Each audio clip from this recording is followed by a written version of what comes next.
السلام علیکم ورحمۃ اللہ وبرکاتہ۔ ہدیۃ المسلمین چینل کے سبسکرائبر اور ویورز اور میرے دینی ایمانی بھائیوں، آپ حضرات کے سامنے ایک بات عرض کرنی ہے، وہ یہ ہے کہ ہم ایجوکیشن میں مسلم کمیونٹی جو ہے ایجوکیشن میں بہت پیچھے، چاہے دنیاوی ایجوکیشن ہو چاہے دینی ایجوکیشن ہو، اور اس سلسلے میں تعلیم نہ ہونے کی وجہ سے ہم بہت ساری تباہیوں میں گھر چکے ہیں، بہت سارے غداروں کے، منافقین کے، ایمان فروشوں کے سازشوں کا شکار بنتے چلے جاتے، اور ہمیں احساس بھی نہیں ہوتا کہ ہم ان سازشوں میں گھر کر کن چیزوں کا نقصان کر بیٹھے۔ کبھی کبھی یہ نقصان دینی ہوتا ہے اور دنیاوی بھی ہوتا ہے۔ دنیاوی نقصان برداشت کیا جا سکتا ہے، کیونکہ دنیا کا کوئی غم ہمیشہ کا غم نہیں، دنیا کا کوئی نقصان ہمیشہ کا نقصان نہیں،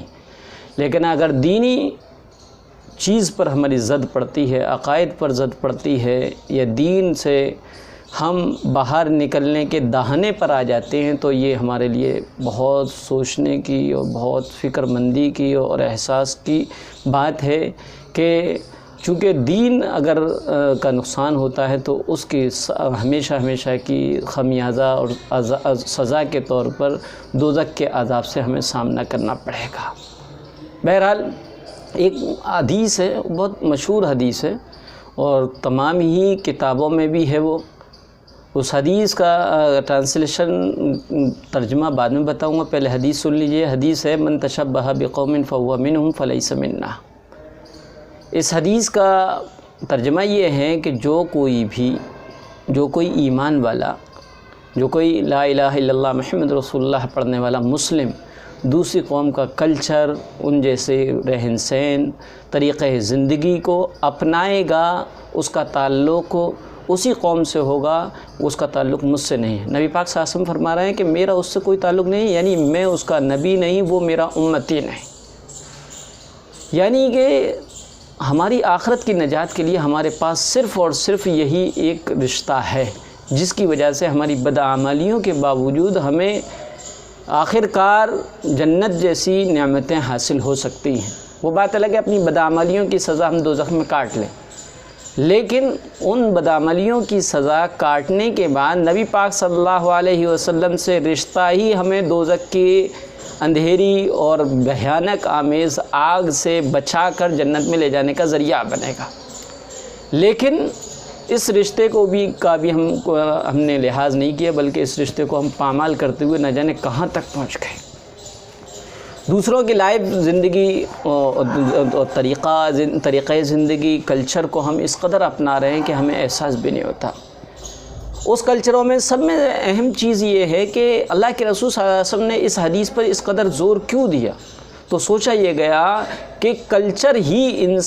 اگر انسان اپنے کلچر کو چھوڑتا ہے تو گویا کہ وہ بہت جلد دھرم پریورتن کے دہانے پر پہنچ جائے گا، کیونکہ جس کلچر کو وہ اپناتا ہے اس کلچر کی محبت اس کے دل میں آتی ہے، اور اس کے آخر کار اس جو محبت اس کے دل میں آتی ہے وہ اس چیز کو اختیار کر لیتا ہے۔ ہمارے اس سلسلے میں یہ گیا ہے، ہمارے نوجوان جو پینٹ شرٹ خریدتے ہیں اور پہنتے ہیں، وہ اس قدر بے راہ روی کے شکار ہو گئے، فیشن کے نام پر ہم سب کچھ خرید رہے ہیں۔ بعض مرتبہ ہماری بنیان پر، ٹی شرٹ پر کچھ لکھا ہوتا ہے، ہندی میں بھی آ رہا لکھا ہوا، انگلش میں بھی آ رہا لکھا ہوا، کبھی وہ لکھا ہوا بہت ہی غلط میننگ والا ہوتا ہے۔ چونکہ ہم لوگ لکھا ہوا لے لیتے ہیں، یہ نہیں سمجھتے کہ یہ کیا لکھا ہے، اس کے میننگ کیا ہے۔ بعض مرتبہ بعض ٹی شرٹوں پر میں نے آگے کی طرف یہ لکھا ہوا دیکھا ہے کہ ساودھان، انگریزی میں لکھا تھا، اس کا ترجمہ یہ تھا کہ ساودھان میں تمہیں کاٹ سکتا ہوں۔ گویا کہ ہم ڈاگ ہو گئے، کتے ہو گئے۔ یا اس کا دوسرا نقصان یہ کہ ہم جب کبھی جمعے میں یا کسی بھی نماز کے لیے مسجد میں اللہ کی توفیق سے چلے جاتے ہیں، اور ہماری پینٹ شرٹ پہ کچھ لکھا ہوا ہوتا ہے، اور ہم پہلی صف میں یا دوسری صف میں کسی بھی صف میں کھڑے ہیں، اور ہم سے پیچھے بھی لوگ صفیں بنا کر کھڑے ہیں، اور میری بنیان پر کچھ لکھا ہوا اس پیچھے والوں نے اگر پڑھ لیا تو ان کی نماز نہیں ہوگی، نماز فاسد ہو جائے گی۔ اسی طریقے سے ہماری پینٹیں وہاں سے پڑھی ہوئی ہیں جو سطر ہے، اب وہ پینٹیں پھٹتی ہیں، اس میں سطر دکھتا ہے، اور سطر کو دیکھنے کا مطلب یہ ہے کہ آپ کی نماز نہیں ہوئی، کیونکہ سطر کا چھپانا نماز کے شرائط میں سے ایک شرط ہے۔ اس لیے میں آج کی اس کلپ میں یہی کہوں گا کہ نوجوان کوئی سا بھی پہناوا اختیار کرے۔ اسلام نے بھی پہناوا کوئی متعین ڈریس لباس کے طور پہ ڈریس کوڈ نہیں دیا ہے، بلکہ صرف اور صرف دیا ہے کہ لباس ایسا ہو جو کیا ہے صالحین کا ہو، علماء کا ہو، اور اس کے میں کوئی بھی چیز خلاف شریعت نہ ہو، یعنی بے سطر نہ ہو، یعنی سطر کو کھولنے والا نہ ہو، یا اتنا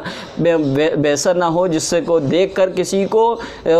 نقصان ہو یا خود اس کی ذات کو نقصان ہو۔ تو آپ جتنے بھی پینٹ ٹی شرٹ وغیرہ خریدیں، بے شک خریدیں، لیکن اس پہ کیا لکھا ہے اس کو پڑھوا لیں، پھر اس کے بعد خریدیں۔ اور تصویر والی پکچر والی تو کوئی بھی کپڑا خریدے ہی نہ۔ اسی طریقے وہ جینس جو گھٹنوں سے پھٹی ہوئی ہیں، وہ چاک کی ہوئی ہوتی ہیں، شک ان کا پھٹا ہوا ہوتا ہے، اس طرح کے کپڑوں سے اپنے آپ کو بچائیں، اور یاد رکھیں کہ آپ صرف اور صرف لباس کو ہی اپنا صحیح بنا لیں تو انشاءاللہ دین کے اور شعبوں میں عمل کرنا آپ کے لیے آسان ہوگا، کیونکہ واقعات سے یہ پتہ چلتا ہے کہ اللہ کی ناراضگی جب آتی ہے تو انسان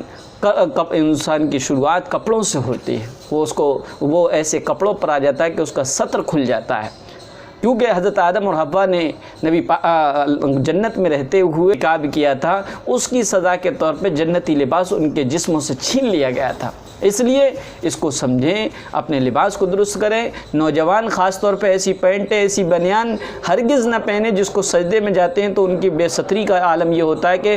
تقریباً ایک ہاتھ چلا جائے اتنا ان کا کھلا رہتا ہے، اس صورت میں نماز نہیں ہوتی ہے۔ بہرحال کپڑوں کے اسی طریقے سے ہمارے بڑے اپنی بچیوں کو جو لباس دلوائیں، نہ وہ اتنا چست ہو اور نہ ہی اتنا باریک ہو کہ جسم کے نشو و نما اس سے واضح طور پر نظر آتے ہوں۔ بس اتنا خیال کر لیجئے، اتنی اس چیز پر عمل کر لیے، انشاءاللہ ہم دین کی حفاظت تو نہیں کر سکتے لیکن دین ہماری زندگیوں سے کوئی نہیں نکال سکتا اگر ہمارا لباس جو ہے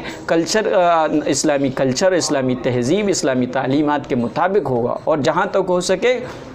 اپنے آپ کو اسلامی کلچر کے سانچے میں ڈھالیں، فیشن کے نام پر دوسری قوموں کے کلچر کو اپنانے سے بچیں، اور کوئی بات اگر سمجھ میں نہ آئے تو علماء اکرام کے ذریعے سے اس کی تحقیق کر لیں۔ خاص طور پہ جو یوٹیوب پہ جو چینل چل رہے ہیں، ہدیۃ المسلمین ہیں، اور بھی کچھ معتبر ہیں، کچھ اس میں ایسے بھی ہیں جو غیر معتبر ہیں۔ بہرحال جو بھی معتبر چینلز ہیں ان کے ذریعے سے ان کے کمنٹ باکس میں جو چینل آپ کو کمنٹس باکس کے کوشچن کے آنسر دیتا ہے، خاص طور پر اس چینل کے ویڈیو پر کمنٹس باکس میں آپ اپنے کوشچن کو رکھیے، اپنے خیالات کو رکھیے، اپنے سوالات کو رکھیے، اپنے مسائل کو رکھیے، انشاءاللہ وہ آپ کو سوالات کے ذریعے سے وہ دین کی رہنمائی کرتے رہیں گے۔ مجھے امید ہے کہ آپ میری بات کو سمجھ گئے ہوں گے۔ اب میں رخصت چاہتا ہوں۔ السلام علیکم ورحمۃ اللہ وبرکاتہ۔